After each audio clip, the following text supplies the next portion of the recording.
Ang pagbigay ng ayuda, dapat hindi pinapahirapan ng tao. Hindi katulad ng nakaraang presidente, pag nahihirapan ng tao, gagawa sila ng paraan. Stop muna natin, gawa tayo ng paraan para mapadali. 11 ng umaga.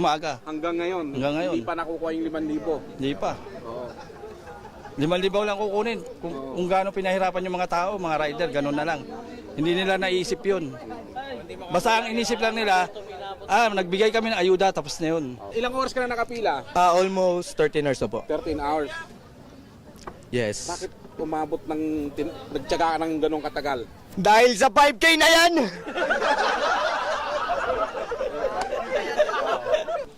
Gcash, online.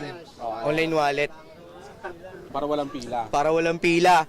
Para walang naghihintay dito ng mga tao!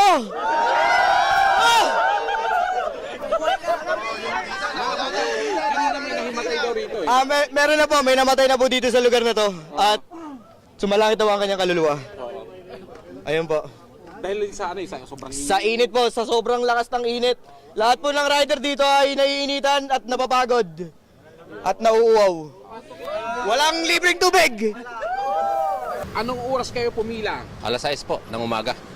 Tapos, alas 12:30 ng gabi, Ngayon na kami na-releasean. paano bang bakit umabot ng ganito kahaba? Medyo mas mabagal yung proseso natin ngayon eh. Oo. Mabagal talaga yung proseso. Tapos yung ang napakasakit pa doon, may namatay pa isa. Kaya napakasakit doon. May isa sa kasamahan namin na namatay. Ginatake. Wala. Mabagal talaga yung proseso sa loob. Wala. Mabagal. Tapos, biro mo, alas 6 pumila. Ngayon lang nakakuha. 12:30 na, di ba? Napakabagal talaga.